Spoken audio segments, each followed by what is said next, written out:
Sompa FM and TV and market yapa. Sompa dia sasiso and many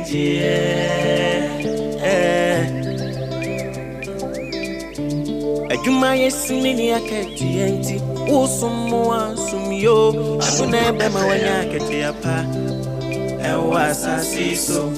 Iwiasim ubasum na wansum ye dia fanyina masa wansum bisa usum ye makete yapo eni je di sompa die e makete yapa sompa dia sasiso emeni je Sompa FM Sompa TV makete yapo sompa die M-I-N-G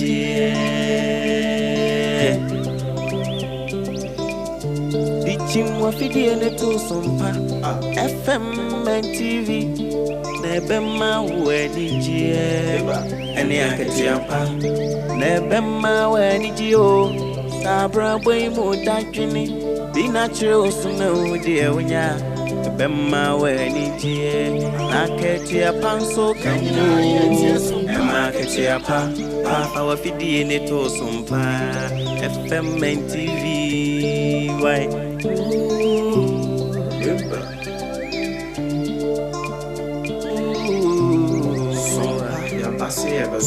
Yasim Sompa mani jeni akati yapa na unu wada. Sompa de asit neimuno, market yapa.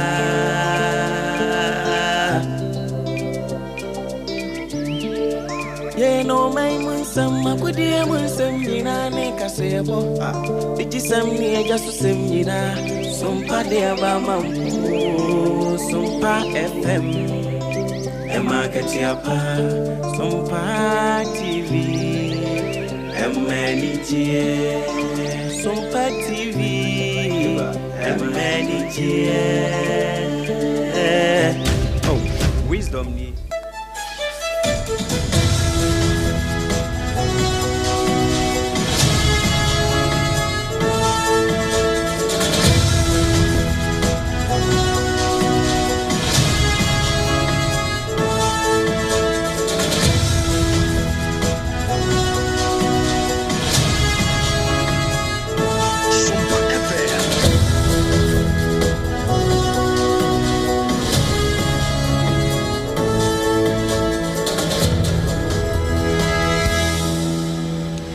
Abo nonsia Sompa 106.5 Ghana de shimama mamu nyina muajo ana yekwasia dosa na bosom de toso miensa fimpim yenu ana aduonu numa na so twede mpon yadom wade na so achen biem kase boy free ha abafa Sompa 93.1 na santemantam kopo kumase ne wo ayiko bafa bie e 100.9 adam for radio Paris France abochimemu kwatakwa ano ye Sompa 101.1 takwade 103.3 Tachiman ano ye 106.1 afa sunyane ye 98.9 Enkranza 90.7 and Adoma so betimi atie bi I was Sompa 101.3 Kingdom FM FB a woman kesim 106.1 and a decoder na so yadam live ye nyasam ketwama eno ye Sompa FM o marefi se Facebook ni YouTube wo nyina so ye nam ho aye Sompa 106.5 Accra anansa mo redeba no eni ani mu ni bini Police for kwachiri pan watwe awo Ghana any Togo ehia ne so. Na Food and Drugs Authority aduaba se test tom. One mujumadi a wo mudie awo ma Ghana mu no yentwe ensensen. Odi kro ye wo ewutu ayentia so de efutu akodi ama na ahemfo se. Wo mo hwese mo de die ebeba wo no mu ekro so. Multi choice adwumako ye nam one monsa so ama DSTV and saka bi wo ma Ghana mu no wo mo de ababa to dwana no da samu a ye Rosam George ebekan ye no ho na mame Catherine Afeko en wo ka se e wo mehia pa se emma emudie ewo MPP amanyoko mu no obi abetimi enya dibre ewo mu sanso ne yebekọ endiaman ne mu na MPB amre bi atwa mu no ote akonya so yese won konkọ dam ne nkwa na nyina da yi a wakotomuna ebeka wermo ne aboabo ne nyina no ya yede baba somo se no nsia kase bonansam yi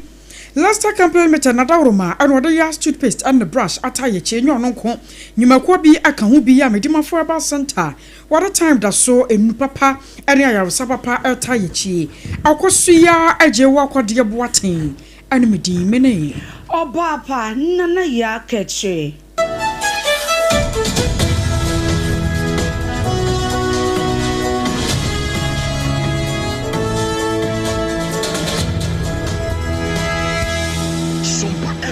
Adishma majebre for Cassiano and Chamu and Cassa and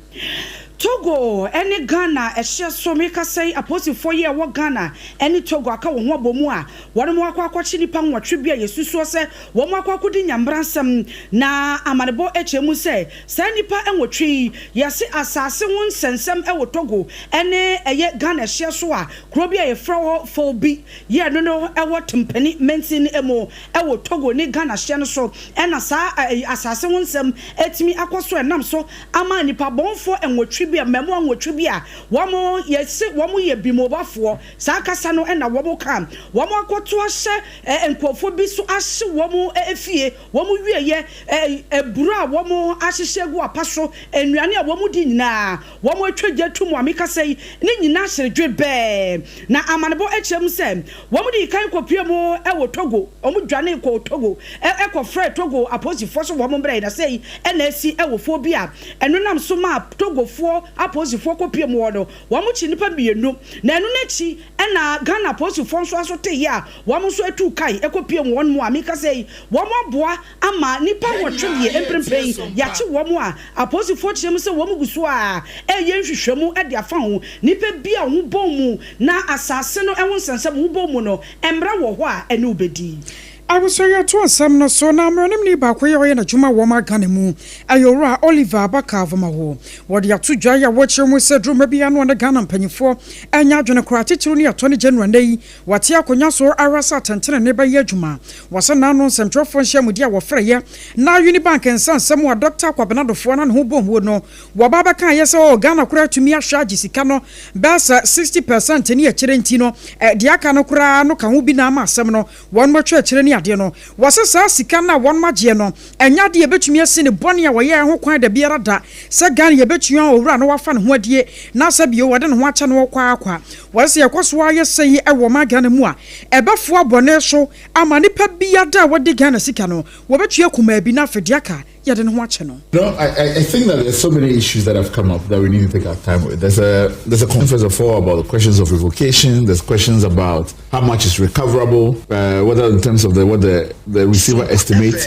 and also there are questions about violations of law. Now, in white-collar crimes of this nature that we're talking about, it is not a simple question of whether or not a person stole goods and how many goods are. There's a reason why the financial institutions and trading and also in terms of listed companies, we regulate them in a particular way because they have the ability to procure significant private advantage that we must be careful of. So, for instance, when you take the receiver's estimation of related party transactions that happen, the law says that it cannot be more than 5% of the bank's net owned funds. Now, those fictitious transactions is to obscure the capital position of the bank in order for you to be able to engage in lending to related parties of up to 5. I was sure why I'm ready me back for my Ganimu, Ora Oliver Baka Vomo.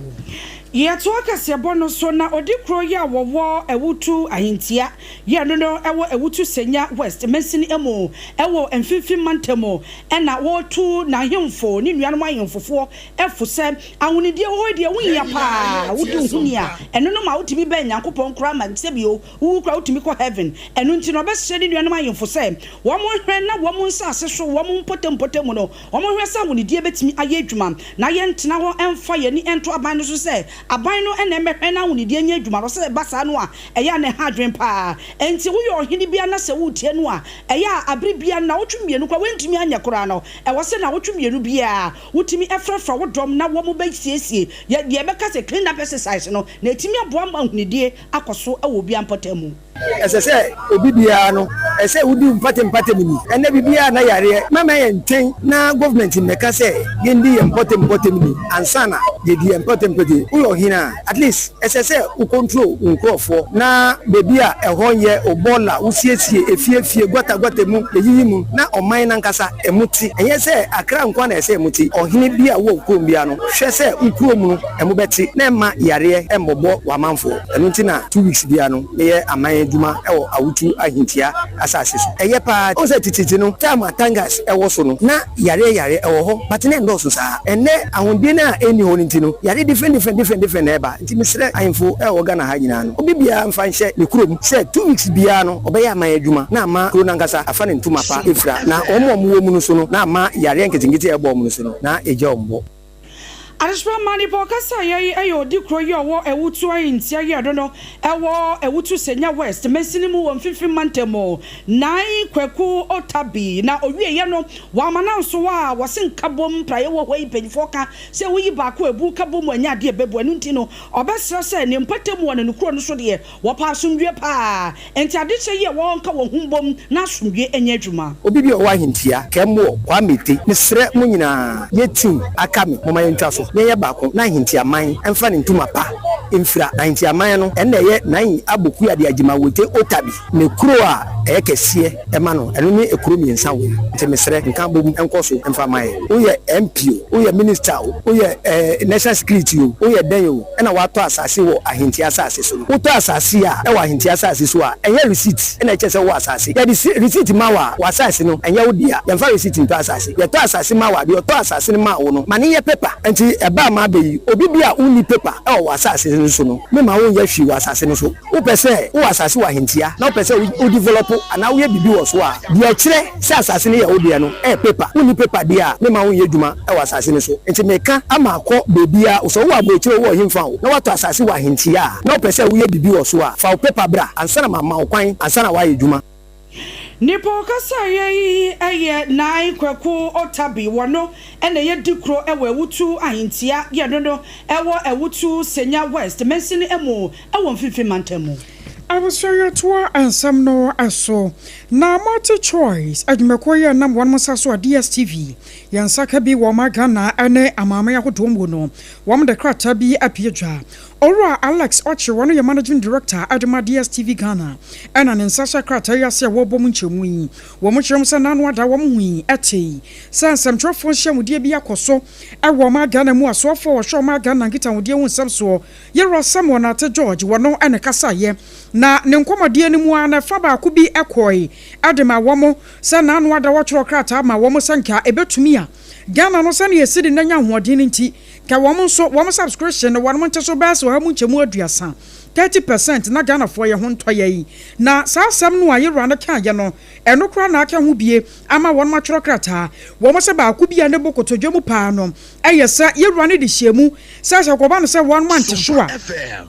osana abosum de to so enso wo mbere se wo mo dwumadi o mo die o mo license agita wo mo wobetwen ade asensen na multi choice adwumako no aka ama Ghana for anyo mu nti asese wo ma dwuma wo mo ye e wo ma Ghana mu no wo mo ye no French mpa na se ko ba no se wo mo no man so wo mo tete so na wo man fo nya bi nton so a aya na wo mo ye no sa pepepe na edwuma bi a Ghana no ye sidi no se bi onyina fa ko aya no se tefre na wo mu ana etwa no ho sa eno na kan wo bi ama ebra so ofo no tworo krata de koma wo mo no wo mo so yi ano sa na wo mo do betumi aka sisu people se sa subscription no a ye rande kan ho asam sa yente so no enya de wo betumi aye ne sa se de Ghana fo ye hwehwe no no na mmafa no wo mo dwumadi se wo mo tete wo mo no so ama Ghana yenya bia totode a endi wo betumi aye ne sa na akozi se Ghana ne yesidi ne betumi anya nentu papa ebegyina na so wo manfo ho beto wo mo no de wo mo subscription na bekoso agina de agina kozi se enuoma pa ebetumi agina ye ede ama wonom wo mo kyerɛ se wo mo si ya kye obi bia da pi na mo mo hwɛ ne mu kwan se senkitan wode bi ewe kira wo mo ne soafo no besan so ahia ebia na wo mom na anya ntiase ne ye na afa bibia wa kire bia no wo ne yewra Sam George atumi akwakoka ye toa ansam ne so na Food and Drugs Authority ampanyimfo de krata bi abamonte so wɔn krata wɔn de bae no nyina da afa ahwehwɛmu awodo ahyase a ɛkɔ ɛwɔ ma Ghana emu wɔn ɛyɛ nuane ahodoɔ na Ghana ban ama wɔn mutumi safa ne nuane anode ne ade a ɛkɔ nipadua ne mu no wɔn betumi ayɛ mu nhwɛmu frankyɛm na wɔkyerɛ bi ne kɔba no so wɔ haw ana emu ama apinisie emu ama ne hunu bɛba nipadua no so a wɔn matumi ayi ade afiri hɔ Food and Drug Authority ɛkyerɛ mu ana sanansentam ana wɔn hyɛ nya complaints ahodoɔ bi afiri customers a wɔn de tasty tom enriched tomato paste edi dwuma ɛwɔ ma Ghana emu na nyame no kwasɛm nie wɔn so tena ase yɛ wɔn hwehwɛ mu a anya ntoboaseɛ dɔm su kɔ ehwehwɛ mu sɛnea mu sitie na wɔn kɔ putupuru nsrahwɛ ɛwɔ tasty tom biaye a wɔn yɛ wɔn dwuma ɛwɔ ɔma Ghana emu wɔkyerɛ mu sɛ anokwasɛm no sɛ bere ɔmo koduru yɛ no na sɛ bi onuama bi wɔn mu a tɔkyɛw kakra ɛwɔ fana honidie mu nsɛm mu afei wɔn equipment machines ahodoɔ yɛ a wɔn de yɛ adwuma no ɛno nso wɔn kyerɛ sɛ nneɛma bi wɔn ma ne tɔ sini ɛwɔ mu a na sɛ ɛmmoa ma honidie mu nsɛm ɛnkɔ yie ebiem ɛmmoa ɛma pɛpɛɛpɛ yɛ nya adwuma sɛ nipa ebetumi edi taxi tom na wɔde agu ne nipadua ne mu wɔn sɛ saa nneɛma no nyinaa no wɔn tena ase ɛde gu akwam titiri ne baako a ɛno wɔn de gu kan mu saa no wɔn silie no de egu konko mu no saa no yɛbɛka no wɔn sɛ ɛno koraa deɛ na ne kankan ɛno ana ka wo bi ama Food and Drugs Authority ampanyimfo a wɔn ma Ghana mu atena ase adwene ho a ɛhunu sɛ sɛneɛ tasty tom wɔn mo hyɛ ase de wɔn mo dwuma ɛwɔ ma Ghana mu no sɛ wɔn amfo na nsi fam na amoa ama honidie wo nsɛm ankɔ yie bewie kyerɛ Ghana fo bɛfa yadeɛ pii ɛno nti wɔn mo dwumadi a wɔn mo die wɔn ma Ghana mu fa no wɔn production ho no wɔn ma twe ɛde asensan kɔsi sɛ wɔn bɛyɛ wɔn nhwɛmu awie na afɛ nneɛma wɔn mo hwɛ no mu kwan sɛ mpanyinfoɔ de bɛgu akwan mu no wɔn bɛtumi ayɛ ne saa pɛpɛɛpɛ no nya die a wɔbɛma kwan ama saa adwumakuo no wɔn mo akɔsoa edi dwuma ɛwɔ ma yi mu Enchebia MPP amanyokono eba beyi empanyufo a won mo ebedi di bread wodo e wa amanyokono emu na boa ama amanyokono etimi agina abrane na maame baako a wonidi epi a wono ene hwese obegina mu ede ama emma anu boaboafo ede ma NPP amanyokono Mature National Women's Organizer eye maame Catherine Ablema Afeko wababonte de atodwa se ne nisode huni de edoso pa na gidie nso sɛ wo begina mu ɛsɛ ɛma anu boaboafo de ma amanyokuo no a ebetimi aboa ama ma ɛwɔ sɛ wo mo anya di bra wodo wa amanyokuo no mu no wo mo ebetimi anya wo se wo hwɛ MPP amanyokuo no mu ɛma wo mo nhyada no so sa enti no no so abai sɛ ɔmoto aba no ɛma no obeye dwumaden na timi aboa ama wɔkɔ aseɛ wɔn bɛka sɛ grassroots kra na wakɔyɛ dwumaden na wakasa kyerɛ MPP etitafo a wo mo waseɛ wɔ no aboa ama sɛbio obi epedibre bi kra ɛwɔ amanyokuo mu a ɛbɛnam wɔno yɛ ɔyɔ ba no hunti no wɔtumi anya di brɛ ɛwɔ amanyokuo no mu ɛnsɛm wɔka yɛde yɛnkotie mmra in a sense in there MPP Mesiafo yen side no urban communication skills urban the yambo de rural party no urban the Mesiafo yen advocacy obi obaka bi am hon oriche bibi wasoro wa saami na me National Women's Organizer any day chena de the whole history trailing anwana wa asum party no there was all men only one female picture so we actually Mesiafo 52% your party no no yansum ba saami na metina igwa no de bo na me yehudide because there is a woman on the planning committee so at that point of planning the way how Yakubu if we are honoring our tradition, our heroes, our values, another set of tablet or banner showcasing the role and the achievement and the contribution of women to the party. Arishma mani bokasa ye maame Catherine Ablema Afeko na wo wie no wa mananso wa woto aso kire mu se emma esikasem eyade enwi apa emma de yenyi tiska ye pesika pa ene enya asem getoa ento osese nyame adom na se omoto aba no emma do no be National Women's Organizer no obehwe se emma wo mu sikasem e wa MPP amanyoko no mu so ebetimi agina ye empowerment yen Mesiafo do na enyi wan kasa wo kokroma mazloka MPP edzebe ahen women organizers people because financial literacy online application supposing you have a vibrant dynamic woman organizer centers so me obi an obi computer morning this kana banodaba won for ni de trade or the army muslim we woman organizer minkenye bi today basa or your welfare. These are the three things: communication at the grassroots, financial empowerment for the women at the grassroots, and welfare. Arishma mani pokasa ye ma me Catherine na blema afeko ya wano ehwe ni mu kwanse ye beto abana ma no abeye ema ano boaboafo emfama MPP amanyuko no Abusoye ko obi manso na India man mu ne yadri India man no na warmakwa kwakire wamfoma NPB a ye front se Prajwa Ravana anasa Ravana na sa Prajwa ya kan ho asem wanya oba wo bema na ehwemu kire mu anasa wakwakoto na dwuma ni bia no ne adwuma ebra na oye MP no wakoto ne mona ama ehwo abasam ama asem no akokopie court anam so ama court a ewo kanataka ese wonkwankwadam ne nkwana nyina wonye nkuru dwuma emfanka ho womanfo re kire mu a na za bapare se wo mobo no to wanya ne na 2023 ni mu no ana owura France Prajwa Ravana no wanya finhya na duasa enan waya former Indian MP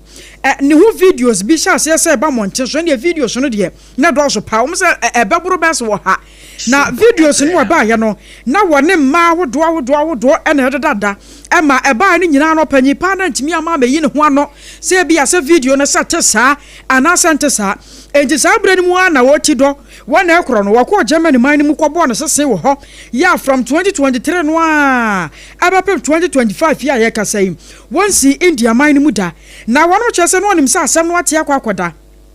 enti afei na waba India man ni mu a washa ase anko oba ba ya dwuma ne se na anom anura ya na dwuma ni ba ko wakoto sha no so ne kwada datoro ya chese ebra na mfiri wo ba no na komamuo asem ne ba ma ebra oba no ko report asem no e ma no ko police station no msekrachi ade we aye ko aye no 2023 wasa ama ohumene so saa e ma ohu videos e pie ye baburo ba so ha ne nyina wa ma ya no na se we kire sa wo ye nipa bonesem anase niamo wo sem no ha se a wo ye no saa no nam so nti ebra ko to no sha se a wo de ko adu ne ho nsem eto na sumuo no eno wo sha zo obu nkotodwe no apa ko to no achew se wasra da won mo mfanche na ade de nipa fom kuma eni kwa se wo mo so fom dwa na so ye kasai ko to a ewo India man mu kire se owura France Prajwa Caravana emre bi atwam wo no ye mrasebadwani ewo India man mu no wonkwankwada da ba porochi ne nkwana nyina enye nkuru twudwuma wachena bi watekura so oba akura atwam wo ne mpoma achi a enya de obepa ni na odi akwa akwhwe no we so ne ye gyina de kase bo nyina asie anansam wo de bae no Dedi mo kwache no bi ene say. Yedi mo kopia mu Togo ene Ghana border no so nipa enwotwe posifo ache wo mo. Sounds the Food and Drugs Authority wo de kwata bia pietra atrose taxi tom one mo dwumadi a wode wo ma Ghana mu no watwe ade asensen. Odi kro ye owo ewutu ayentia so ehye ayemfo wo mahwese awodedi ebeba wo mu kro so. Na be ka woro mo ne aboaboa ne nyina no ebro Leicester Company Limited. What do you use toothpaste and the brush at your chewing ya binto ya? Yes, a copan and tamo sans sababu ye papa pound the chill was seen a ye pa. A person papa. Emma was son one cassa a chum say fitter and yasam get to a ma. A crown of Kumasi will be on free 0501 619588. 0501 619588 and a Kumasi 0501 390338. Major for about Santa na Dr. Time Dasunye. What the man and that to Yadiana so able to say at the free was a yadia near body, diabetes, stroke na, sisi yadie, mojabro swo, kidney yadie, and now some poor typhoid ne malaria ne hawo. Wabana bear mamma won says mo say, yadia woni yabio yafunu, a moato was a bray. Major for about Santa Darumenti, woba wafa oba. Wompere na padie na wase ko Accra Pokuya sama yira Kumase agogo wana government school no ne di nhwani mu 0244 77 4282 0244 77 4282 Technospark 14 ye no wan ezedie ye de na mo anrada Lumba Vigil night ne pani ko hwana nyasem ketoma phone sa na nkrofo kita na de chase emu fa no a na Technospark 40 eye gam eteso enjuwa pictures awodro nkrofo de bato social media no so a wutimi se na koyie pa ebi mo so de na asi ni trase na achiachia na akontono eno nya techno de ni bia techno se beto ne phone papa ni bi na hunu quality ankasa wutwa ho a wo akora bakasa nya wa ubakasa de yasha da kora polish wanim ye wanim style bi di makeup bi aye na so na wo natural face techno spark 40 ne san wadwuma no wo kwa TikTok no so Instagram no so abehu no aye techno mobile Ghana and TikTok no ye techno Ghana won sabaka no bibia ne afrey 0303980205 0303980205 Yerfa said any biam and my time about mixture and time for say yade bia ye ha wetete wo no nya woni mu bi eno no mu a ebedi wa kejira mu ye papa ene yade atimi to ase ye pa aye tidi yade malaria bomodi an say entontom awo na say uti ugidi say wanya tidi yade a wo benya aye time about mixture ni bi na wano no mutumi ni di rodi beka say loss of appetite e don so ebobo am wetimi aribo ni ye pa general body pains wonam ya wodi nyina no your time herbal mixture your time HH mixture in the capsules and so wa unya esa nue mienu ekabom enomu a ebo be ma wutimi nwonso ye oba wodwonso a wote ye wo ewo ba mo mema nyina eno so ebetimi aboa and afo unkomo ano immune system no etimi ebusi mani gina abrane ye papa and afo wonam ye obia de nyina so ebetu ase mese oba etimi nom emema so etimi enom ko pharmacy shops and afo herbal shops bia ewo memo afana be bia obenya ebi atom and now betimi afrem pen 4 ewo 0244 417 669 0244 417 669 Alfred Modon children susuye kakra modi abane yankenka bi fama mo Daniel aban pastor adie ni was my A+ onya asem keto ama plus no so wade be ni baba mahama obo ase no wasera multi choice Ghana ya DSTV eda one ma bamu no afidi e show down do so was here Sam George de wo mama ni woo show down pa nya asem keto ama wada form say team eno owura na won nan na watchia Lady Talata incoming women's organizer obo ase East NPP amanyokuo nim ana achembwadi enso die no was we live every UK na was DSTV for wasra ada montete mo charges ne so dodo Ghana e was Ghana ban ekoso agina de ogina wachia wonabo Catherine Afeku wachia ne ye papa ana yansan ko we baba mahama wodi ya no de ababa de ho na na pia mo aboa chamble kuma central ana was nyame adum sunti NPP candidate friend Solomon Kwame Esumadu when the berry ni wakwatia inshallah nyame ene yeboafo comments appeal 2 was Ghana na de na ekoso IGP yesere wa ye bibi fa hu na dan de nyina ni pewu ano oden pa Safia Mohammed incoming MPP National Women Organizer wachia ye heyeje papa hajia wachia nyankopon enka ho ebusuawo so ne yegina na ye de messages ni nyina asie ye de yebachana second kan ye no eyeme akosia eje wa kwade boaten ena oba pa